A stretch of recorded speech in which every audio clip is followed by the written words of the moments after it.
Dear student, ಹೇಗಿದ್ದೀರಾ? ಎಲ್ಲರೂ ಚೆನ್ನಾಗಿದ್ದೀರಾ ಅಂತ ಭಾವಿಸ್ಕೊತಿದ್ದೀನಿ. ನಾನು ಈ ವಿಡಿಯೋದಲ್ಲಿ ಕನ್ನಡ ವ್ಯಾಕರಣದಲ್ಲಿ ಬರುವಂಥ ವಚನದ ಬಗ್ಗೆ ಹೇಳ್ತೀನಿ. ಅದಕ್ಕಿಂತ ಮುನ್ನ ನಮ್ಮ ವಿಜು ಸ್ಮಾರ್ಟ್ ಯೂಟ್ಯೂಬ್ 19 ಚಾನಲ್ನ ಸಬ್ಸ್ಕ್ರೈಬ್ ಮಾಡ್ಕೊಳ್ಳಿ. ನಿಮ್ಮ ಬೆಂಬಲ ನಮಗೆ ತುಂಬ ಮುಖ್ಯ. ದಯವಿಟ್ಟು ಸಬ್ಸ್ಕ್ರೈಬ್ ಮಾಡ್ಕೊಳ್ಳಿ ಅಂತ ನಾನು ಕೇಳ್ಕೊತೀನಿ. ಎಲ್ಲರಿಗೂ ಸಹ ಒಳ್ಳೆಯದಾಗಲಿ.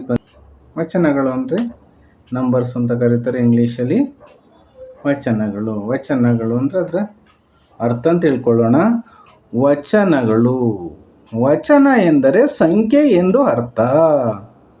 ಒಂದು ವಸ್ತು ಎಂದು ಹೇಳುವ ಶಬ್ದಗಳೆಲ್ಲ ಏಕವಚನಗಳು. ಏಕವಚನ ಅಂದರೆ ಒಂದು ವಸ್ತು ಎಂದು ಹೇಳುವ ಶಬ್ದಗಳೆಲ್ಲ ಏಕವಚನಗಳು. ಒಂದಕ್ಕಿಂತ ಹೆಚ್ಚಾದ ವಸ್ತುಗಳನ್ನು ತಿಳಿಸುವ ಶಬ್ದಗಳಿಗೆ ಬಹುವಚನಗಳು ಎನ್ನುತ್ತೇವೆ. ಇದು ಬಹುವಚನದ ಒಂದು ವ್ಯಾಖ್ಯಾನ. ಒಂದಕ್ಕಿಂತ ಹೆಚ್ಚಾದ ವಸ್ತುಗಳನ್ನು ತಿಳಿಸುವ ಶಬ್ದಗಳಿಗೆ ಬಹುವಚನಗಳು ಎನ್ನುತ್ತೇವೆ. ಏಕವಚನವನ್ನು ಬಹುವಚನವನ್ನಾಗಿ ಪರಿವರ್ತಿಸುವಲ್ಲಿ ಪ್ರಕೃತಿಗೂ ಪ್ರತ್ಯಯಕ್ಕೂ ಮಧ್ಯದಲ್ಲಿ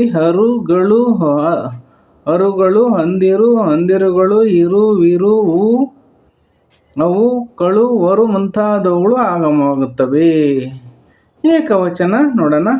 ಅರಸ, ಬಹುವಚನ ಅರಸರು. ಅದೇ ರೀತಿ ಮರಗಳು, ಮನೆಗಳು, ತಂದೆಗಳು ಅನ್ನಬಾರ್ದು, ತಂದೆಯರು ಅನ್ನಬೇಕು. ಮಗು, ಮಕ್ಕಳು, ಹೆಂಗಸರು, ಪುರುಷರು, ನೀನು, ನೀವು, ಅಣ್ಣ, ಅಣ್ಣಂದಿರು, ಹುಡುಗಿಯರು, ಅದು, ಅವು, ಕಿರಿದು, ಹಿರಿಯವು. ಈ ರೀತಿ ಇವೆಲ್ಲವೂ ಸಹ ವಚನಗಳಿಗೆ ಉದಾಹರಣೆ ಆಗ್ತವೆ. ಎಲ್ಲರಿಗೂ ಒಳ್ಳೆಯದಾಗಲಿ. ಈ ವಿಡಿಯೋ ಇಷ್ಟ ಲೈಕ್ ಮಾಡಿ, ಶೇರ್ ಮಾಡಿ, ಹಾಗೂ ನಮ್ಮ ಯೂಟ್ಯೂಬ್ ಚಾನಲ್ನ ಸಬ್ಸ್ಕ್ರೈಬ್ ಮಾಡಿಕೊಳ್ಳಿ. ಸರ್ವೇ ಜನರು ಸುಖಿನೋ ಭವಂತು. ಧನ್ಯವಾದಗಳು.